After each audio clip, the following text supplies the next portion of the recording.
once again. We are coming back live. As I promised that at exactly 3, we are going to meet here at Vital Animal Health page. My name is Dr. Kibet Chirchir, and as usual, I am going to be taking you through our topic today, which is how are we going to improve our milk production, or the importance of consistency in milk production. So here we are considering, of course, ruminants. Our focus is mainly cows which produce milk today. And I think the first question which we would want to ask ourselves is, why are we so particular about this topic which we call consistency when we are talking about ruminants? And why is that so important in ensuring that we produce as much milk as possible from our cows? And I think the first thing is for us to understand why we need a consistent diet. And the first thing which I want to bring out is, we've talked about ruminants before on this page, and we were able to understand that when we feed ruminants, it's different from when we feed non-ruminants. Why are we saying that? Because they have a special organ which we call the rumen, which is one compartment among 4 others, which, as we know, the stomach of an animal is divided into 4, but they depend on ruminal microbial organisms, or I would call them simply bags, for them to digest what you feed them on, and then what comes out of the metabolism, which is done by ruminal microbial organisms, is what the animal can absorb through the ruminal wall, so that it can be able to meet its energy and protein requirement. So, having known that, so there are 2 phases of feeding here. We are feeding the ruminal microbial organisms first. Then when they get what they need in adequate numbers, when they get a very good environment for them to multiply in number, then we are going to optimize the production of energy and protein, which is very important for milk production in the animal. So the reason why we are talking about diet consistency is, first, you must remember which our common call, which you always say, feed the rumen, feed the cows. So you need to remember that you are feeding ruminal microbial organisms. And when you are feeding, whatever you are feeding those microbial organisms has to be same every time. So if you are going to change, they tend to adopt to what you've been feeding to your cow. And when by adaptation we mean they are producing enzymes which are able to break down what you are feeding them on, and then as a result they multiply in number to reach the optimum number, or a very high number of ruminal microbial organisms. So what we need to remember is they make copies of themselves, they multiply into billions of them, and what keeps them to keep on growing is consistency in what you are going to be feeding them. So it means that the substrate which they are used to must remain the same all the time. And in the event that you are going to stop feeding what you've been feeding to them, then of course they are going to be exposed to a diet or a substrate which they are not used to. They've not adopted, they are not in a position to break it down, and as a result they are going to reduce in number. And when they reduce in number, we know very well that the yield of energy and the yield of protein, which the animal will usually benefits from, is going to drop, and that means straight away that your milk production is going to go down. So what are you going to be seeing as a farmer?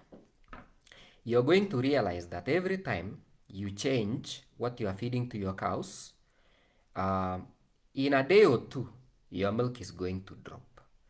And even if you're going to bring back what you've been feeding your cows after 2 or 3 days, you realize that if your milk produced was supposed to be maybe 20 liters, once there is a change in diet, or you bring in a new thing and you give them to the cows, you are not going to restore your previous milk production. If you are doing 20, for example, it will drop to 10, and it will take you a very long time of feeding the new diet for you to restore your milk production back to 20. Why? Because the bugs which we are feeding in the rumen have suddenly been given something which they are not aware of, and as a result, they are starving because they do not know how to digest this. They have not adopted, and therefore they reduce in number. Reduction in number means a reduction in the amount of energy which your cow requires for milk production. Reduction in the microbial protein as well, which your cow requires for milk production. And that straight away means a drop in milk production. And we know rumen microbial organisms take between from about 2 to 3 weeks, maximum 4 weeks, for them to multiply in number and reach their optimum level. And that's why it's possible for you to note that when you stop feeding what you've been feeding on, you are going to realize that you cannot be able to get back your milk, the amount of milk which you are producing for a period equivalent to the same. 2 to 3 weeks, it will take you 2 to 3 weeks or even 4 weeks or even much longer for you to be in a position to get back your previous 20 liters. So this inconsistency, this fluctuation in the type of feed which you are giving your animal is the reason why you may be seeing your cows doing 20 today, tomorrow they are doing 15 liters, another time maybe 10, and then another time you go back to 15, and you are going to be seeing a serious fluctuation in your milk production. So when you do your total production in a lactation period, you realize that you've really lost much because there has been a real fluctuation in your milk productivity. And the only reason why that's happening is because you've been changing what you feed to your cows every other time. Maybe today you have very good feed, you feed it to your cow for 3 days, then you run out of the same, you bring in another type of feed, and before maybe a few days are over, again you are getting more food to give to your cow, and you may even be having different kinds of feed. Your ration may remain the same also, but because we know that on aspects of quality of the forages which you are feeding to your cows and also the quality of your concentrates, there may be a variation of some sort in terms of quality. For example, if you are a farmer and you are feeding napier grass to your cow, at the beginning when you start cutting at the right stage, the quality of your napier may be quite good, and by the time you get to the end of the field, maybe a month later, the quality has already changed, and because it will be more lignified, we will be having less of the digestible fiber, and as a result, you're going to have a drop in the microbial yield and energy yield from the ruminal microbial organisms. That's already a change. So when we are talking about inconsistency for this matter, so we are looking at types of inconsistencies which we often see in farms. One, of course, is the change in the type of feed you are giving to your cow. For example, if your dairy mill has had cottonseed cake, then you run out of that and you switch to sunflower cake. That's a new substrate. The microbial organisms do not have any form of adaptation to produce enzymes which can be able to break down the new product. And they are going to starve, they are not going to produce the energy and the protein yield which is required. So that is in the type of the mix of feed which you are giving.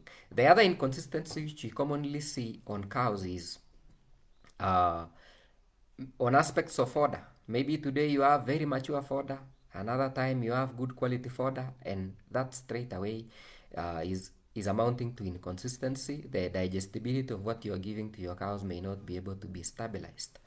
The third one, of course, which I'm going to highlight again, may come in from the amount which you are giving to your cows. You need to consistently monitor what the amount which your cow is able to eat in a day. And fluctuating the amount which you are going to be giving means that the food which you are giving may not be able to sustain the number of microbial organisms in your rumen. That is also an inconsistency. Then periods of starvation, of course, we know farmers, maybe the time for feeding may be variable. You may feed another time maybe at 10, and then the following day maybe you are feeding at 11. That is still a source of inconsistency. You're also looking at very, very many issues which come in, even change of the type of fodder which you are giving to your cows.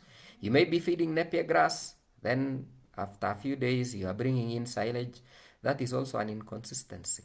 And what I would want to point out to you as my listener today, as you viewed this training, is ruminants and especially cows do not love changes. You must remember that. So we are talking about change in feed. We are talking about change in time of milking. We are talking about even change in the guy who is taking care of your animals. Anything which is going to be a change straight away is a source of inconsistency, and that is going to affect your animals. And a very common one which I see in most farms is we know we feed our animals dairy meal and forages. Sometimes maybe you are feeding the forages during the day, and then during milking is when you are bringing the concentrates to the animals. And there may be possibilities, there might be other possibilities where you may be tempted even to feed more concentrates to your cows. That is the amount of dairy meal which you are giving. And straight away that is going to cause a lot of trouble to your animal, because what is going to happen is the animal may take in more dairy meal. It may eat less of the forages which you are feeding for many reasons which you may be knowing yourself as a farmer. And when the concentrates are going to exceed the amount of forages which the cow is going to take, then the number of ruminations are going to reduce because there is less forage, less roughages, and that means that the ruminations are going to reduce and your cow is going to get into acidosis. And the acid which is going to develop in the rumen is an inconsistent environment for the ruminal microbial organisms. They are not used to that. And most of the microorganisms which we know, the bacteria which are good in digesting fiber, do not actually survive in an environment of acid. So if you're looking at a pH which is below 5, for example, because your animal sorted feed or it took too much concentrates, the pH is already inconsistent in the rumen and the microbial organisms are going to die, and in the end, you are going to have a drop in milk production. So this is really a very good opportunity for farmers to know.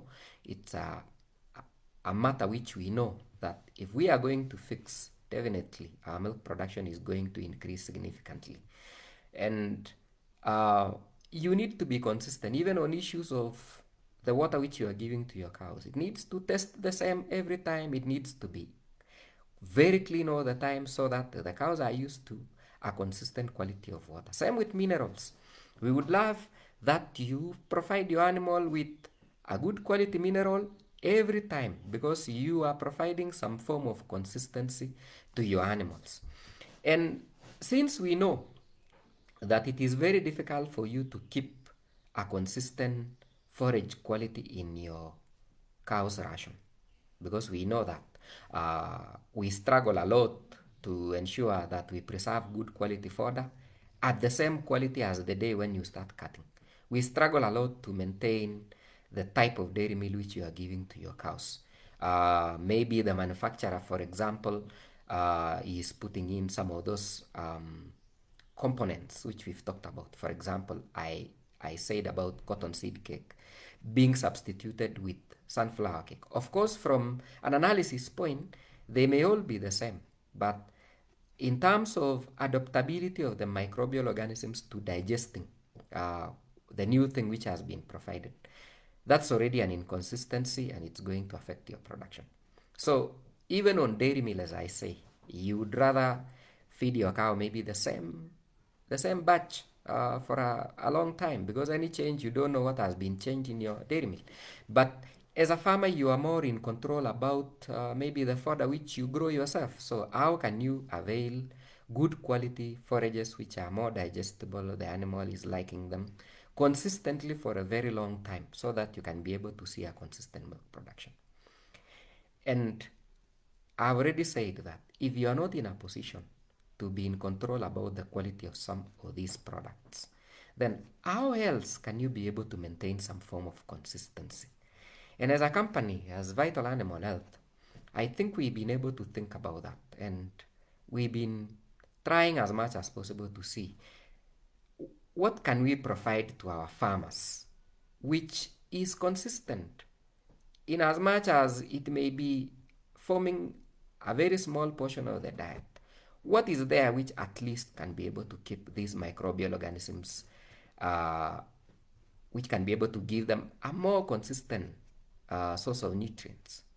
And this is why we, we provide for you the vital alpha and vital beta. And in this case, we are looking at one of it being Lucerne pellets. And we know that Lucerne is Lucerne. Alfalfa is alfalfa, as we say. And it is more consistent if you are going to be feeding your cow even a small portion of that in your ration. Then at least the microbial organisms have, for the first time, something which is a bit consistent. And they are not going to receive a very big shock because everything just changed in the diet. And you can be able to maintain that consistency. And I think what I would say is you would rather produce 10 liters every day for 305 days than produce 5 liters, 7 liters, 4 liters, and when you calculate your average, it's coming to 7. And you lose the opportunity of feeding your cows at the right time when it's able to produce much of the milk. Another consistent product which we know, a good number of you know about, is Vita Beta, which is sugar beet pulp pellets. And we know that it is the same quality. Uh, the production is more of consistent. The nutritional composition is very consistent, just like what we've said about Vital Alpha. And the two products can be able to give you a very consistent part of the diet. So if we are going to focus on just being consistent on what we feed to our animals, in terms of quality, in terms of timing when we feed them, in terms of even the smell of what you are giving to them, anything, if we are going to ensure that we provide everything to our cows consistently, I am very sure that you are going to supply more milk to your buyer. If it's a cooperative, they are going to realize that maybe now you've been bringing 200 liters and now you are able to bring in 300 liters in a month because you are becoming more consistent on what you give to your cows. So having said so much, at least I'm seeing there are people who are following us here. I can see a guy called Stephen Magenda who is following us from Taita Taveta County. And I think he's asking about a question which will be able to be addressed. But thank you very much, Stephen, because you've taken your time to listen to us today. There is a guy called Elijah Asadi who is asking, change is constant since some of the variables at play are beyond our control. How do we manage the change so that it doesn't have a drastic effect on milk production? And I think to start my question and answer session with Elijah Asadi's question, what I would love to say is, of course, if you are planning your farm very well, you can be able to know when you are going to run out of a particular component in your ration. And so if you are going to run out maybe in a week, in 2 weeks, you need to plan early for what else are you going to be feeding to your cow when you run out of what you have now. So you need to go and look for that new thing. Maybe you have silage and you think you're going to run out of that. And you are thinking about feeding Vital Alpha to your cows maybe in the next 1 week. So you need to start reducing what you are feeding on slowly. At least you spread it to 2 to 3 weeks. And then you start introducing the new product around the same time in very low levels, at least so that the microbial organisms in the rumen can be able to adopt. And when that happens, at least they are not going to receive that shock. So you are reducing what you have as you increase what you are going to be feeding. If you are going to spread that to 2, 3, 4 weeks, then straight away there will be no shock on the microbial organisms. They are not going to wake up one morning and the silage you've been feeding, the dairy meal you've been feeding on, the machicha, the molasses are just out. And I think they are not going to reduce or die suddenly, which means the animal suddenly has a reduction in energy and protein which is going to be produced in the rumen. I can see again a guy called Mushiri. I think this guy is saying from Kirinyaga. is posting a very nice question. And I can be able to see, he's saying in the recent past, I think it's because of COVID-19. We know there has been a lot of curfews. I think guys are not having their drink too late in the night. So the production of machicha from the brewery has actually reduced drastically. There has been a very low supply of the same, I think, because there is a very low demand of beer and beer products. And he's saying that uh, when he reduced, when he ran out of brewer's yeast, uh, his milk production went down, and he has never recovered from the same. And I think this is just emphasizing what I've been talking about. That when you withdraw something from the diet suddenly, then this is what your microbial organisms have been feeding on every day. They have been producing enzymes to digest that every day. Now, they are not getting any of it. So, if you change or give it something else, or you do not feed, those microbial organisms which have been depending on your brewer's yeast will die. So, and you know the job they've been doing is digest fiber, digest some of the products which you're having there, produce volatile fatty acids, which of course we know are going to be driving the amount of butterfat and the amount of sugar in your milk, which of course affects production and the quality of your milk. So as soon as you withdraw that, straight away you're going to have a reduction in milk production.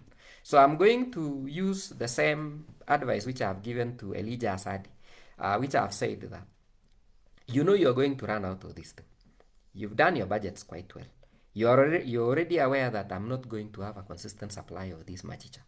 So how are you going to reduce your machicha pole pole as you increase something else which you think is going to be rightly available? And I think that is going to really enable your animals to produce much more milk. Number two is another guy who's coming now, Joel Songol. My cows calved down recently. I've been feeding them on a lot of dairy meal, but um, let me read it quite well. But I've seen incidences of diarrhea. What could be the issue? So I think the question I want to pose to my friend Joe here is, have you ever had you introduced dairy milk to your cows before? Or did you wait until they calm down and then you are there with your 6 kgs or even 7 kilos of dairy milk and you've given your cows something which you know you've never fed even during the dry period? And this brings me to something which I am still planning on when we are going to be talking about that. Transition diet. You know cows are going to be eating dairy meal when they calf down. So in the last 1 month, you want to look at what is going to be in your ration when your calf calves down. You want to start feeding small amounts of that as you increase slowly so that there will be adaptation of the ruminant microbial organisms on the diet. So that by the time the animal is calving, it's already used to those components of your new ration. They will have adopted quite well. And when they have adopted quite well, then you are not going to see the problem which you've talked about. The diarrhea which I'm seeing here is an incident where there is so much starch, there is so much concentrates in your diet, the cow has been able to eat so much, and as a result, it develops lactic acidosis, and the acid which has developed, of course, is going to hurt the ruminal wall. It's going to, an acid is going to be an irritant, definitely. And as a result, your animal is actually showing signs of diarrhea because there is too much acid being produced in the rumen. And as I said, acidosis is not friendly to the bacteria which digests the fiber which we give them. So now you have a problem. So you need to reduce the amount of concentrates which you are giving. You need to introduce more forages so that your animal can be able to ruminate more. Of course, in very acute cases of lactic acidosis, you may even need to introduce something which is going to just stop the acid, like the baking soda, which we know. And then now increase the levels of forages so that your animal can be able to chew the cud more, that is ruminating more, so that it can have more saliva being produced, which we know is full of bicarbonate, which buffers the rumen. And you're going to recover from the problem you're having. So this is a problem which is purely because of you. You fed your cow like the way you feed chicken. You didn't remember that you feed the microbial organisms which in turn feed the cow. So as we say, feed the rumen, feed the cow. So you are feeding microbial organisms which are in a symbiotic relationship with the ruminant which you have, and then when they adopt, they are able to utilize. Same case with everything. I know there are people who are feeding maybe urea, others are feeding chicken manure and all that. All you need to know is you need to introduce very low amounts for the bacterial organisms to adopt to that. Multiply in number, be able to utilize all that. And then pole pole, you increase maybe after every 3 days or 1 week, you go up by maybe 200 grams or 300 or maybe half kg after another 1 week like that, like that. And I think that's something which we've been teaching people also concerning feeding of vital alpha and beta. That when you are feeding the first time, maybe you are feeding 50-50 mixture, so you maybe need to look for 250 grams of beta, 250 grams of alpha to make half kg, and then you feed for 1 week. Then the microbial organisms are going to adopt to that, and then when you increase the amount, at least you have now more bacteria who are able to consume everything of that and make more milk for you. I have the last two questions so that I do not keep you for too long. I can see Wangombe from Nyandarua. I like your name because we are talking about cows here. And he's asking a question which I think I had addressed. Why do I have milk fluctuations despite feeding my cows on the same ration? And my friend, I think what I want to bring you to understand is, yes, indeed, it may be the same ration, but it is the quality the same. So let me give an example of Napier grass. We recommend that you feed Napier grass to your cows when it is stable height. You have an acre of Napier. You're not going to cut everything the same day. So if you are starting at table height, by the time you're halfway, if you're feeding maybe 3 cows, maybe the Napier now will be about 2 meters, approaching 2.5 meters. That's already changing quality. It's same Napier, but now the first one had more cellulose. Maybe what you are feeding on right now is already lignified. There is too much stem. There is too much. It's gotten more woody, which means the digestibility has already gone down. So how do you expect, my friend, to get more milk? So there is already a change in the quality of the forages which you are feeding, and straight away that's going to affect your milk production. So how are you going to do something about that? And I think there are many ways. There are people who are teaching you that at the right stage, you want to cut down, you want to cut all your Napier, for example, maybe wilt a little and learn to make silage out of it. At least you will fix the quality. I can see my friend Kimengich Nehemiah. I really appreciate your comments here. And even beef cows, I know you are taking care of beef cows somewhere. And you need to know that consistency is very key. You need to graze your animals maybe in cycles and all that to ensure that you are able to get them to graze on grass at the right time. And I think I really appreciate. I can also see that you are telling us that Vito Nyama is doing wonders on your side, and we really appreciate that comment. And I think people can borrow a lot from you. Thank you very much. Mwanzia, I think you are the last guy I'm going to address your question so that I do not take a very long time. And I think as we continue with this discussion, we want you to keep on checking our page.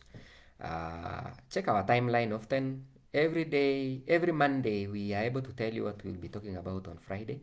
And it's important for you to maybe think about issues which are related to the topic. Post in your questions, send in your comments, like our page and all that, so that by the time we get to 3 p.m. every Friday, at least I can be able to address all your questions. And this guy in Machakos is, how do vital alpha and beta help me get a consistent milk production level? And what I've said is the quality of these products is fixed. The level of the digestibility, the nutritional composition, the time for cutting and preservation is consistent. It is a standardized product. So there are nutrients which are in those products which are consistent every time. And as I said, you may not be able to fix the whole ration, but at least you are going to have one small part which is a bit consistent. And I think if you are going to keep on feeding that, the microbial organisms are not going to receive the shock of their lives because you woke up one morning and had a change in diet. So you can be able to use our products, Vital Alpha and Beta. Of course, if you, depending on the region which you are in, which you can be able to tell us here, you can be able to feed consistently and at least benefit from the same. Eric Mutai, I can see you making a comment about Viton Dharma. You are saying it's a great product. I hope you are fine down there in Kabarak. I've been able to see you before, and I know your cows are looking very fine because of utilizing Viton Dharma. Thank you very much, Eric. Keep on telling farmers that it's a great product. I do not have many questions unless I am going to receive more comments coming in. But we are going to be saving this video today so that if there are any questions or you think there is something which you missed, you can be able to follow up. You can be able to send in your comments. I think our admins are very punctual. You can be able to send in a question, a comment every time in the day, and you're going to receive your answers as quickly as possible. So I do not have much to say. I would just say keep on sharing, keep on commenting, keep on telling your friends to like our page, which is at Vital Kenya. So of course, if you are new to Facebook, you want to type www.vital.com/Vital Kenya. That's our Facebook page. Keep on liking. We want to see more people benefiting from these live trainings which happen every Friday. Having not much to say, I think we are coming to the end of our discussion today, but keep on sending in your comments and questions, and we are going to respond accordingly. So I want to take this time to really thank you so much for sparing your time to listen and follow us. Edija Asadi, I think you're not going to let me go today. You're having challenges getting our products in Kisumu. I think somebody is going to be addressing that problem in the next few minutes. So keep on, stick on our page, and I think you're going to receive an answer concerning that. We should be able to get our products down in Kisumu. And if you are applying Eldoret, Kericho route all the time, I think you can always get them on the way. We will fix that problem. Let me end this discussion and hope that we are meeting again next week. I am not very sure about what we'll be talking about, but I think we'll be talking about dry cow management next week. I am going to be telling you what we are going to be, the specific topic which you will be able to handle tomorrow. And I appreciate so much. Thank you. Enjoy your weekend. And my closing remarks will always be keep safe, sanitize, keep a distance of 1 cow or 2 cows between you and other people. And follow what the government is advising you in minimizing the spread of COVID-19. God bless you. Have a great weekend ahead. Bye.